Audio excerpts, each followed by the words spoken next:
আমাদেরকে অনেকে খোঁটা দিয়ে কথা বলে যে আমরা সংস্কার চাই না। সংস্কারের চিন্তাটাই তো আমাদের, সংস্কারের শুরুটা আমাদের দিয়ে। বলা হচ্ছে যে আমি বেদনায় নীল হয়ে যাই, এটা নিয়ে বেশ বিরূপ মন্তব্য করা হয়েছে, কিন্তু বাস্তবতা তাই।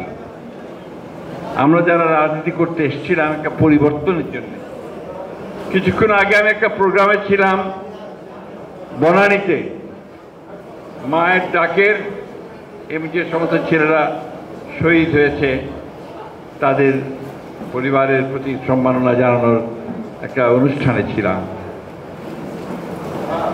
আমার বারবার মনে হয়েছে এই যে ছেলেগুলো প্রাণ দিল, এই যে ইলিয়াস আলী গুম হয়ে গেল, আমাদের মধ্যে চৌধুরী আলম থেকে শুরু করে প্রায় 1700 নেতাকর্মী গুম হয়ে গেল, হাজার হাজার নেতাকর্মী প্রাণ দিল, প্রায় 2000-এর উপরে শুধু জুলাই মাসে প্রাণ দিল।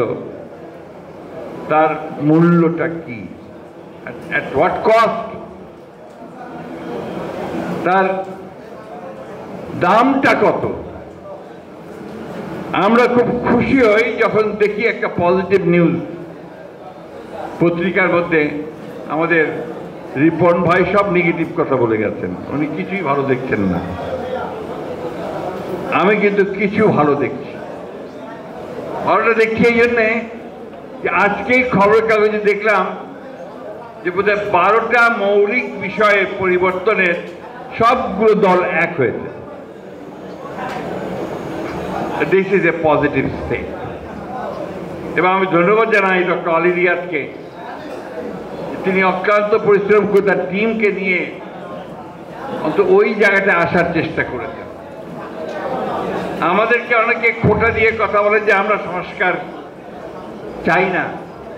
সংস্কারের চিন্তাটাই তো আমাদের, সংস্কারের শুরুটা আমাদের দিয়ে। 1975 সালের আগে শেখ মুজিবুর রহমান, যিনি ফ্যাসিজমের মূল হোতা, তিনি গণতন্ত্রকে কবর দিয়ে দিয়ে এক শাসনের মতো বাকশাল করে দিয়েছিলেন, তাই না?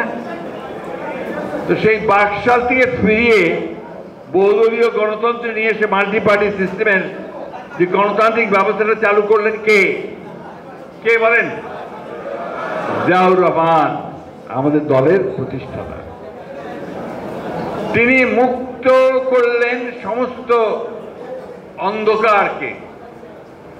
তিনি রাজনৈতিকভাবে এই বহুদলীয় গণতন্ত্র, বাক স্বাধীনতা, সংবাদপত্রের স্বাধীনতা, জিয়াউর রহমান শুরু করলেন নতুন সংস্কারের মধ্য দিয়ে।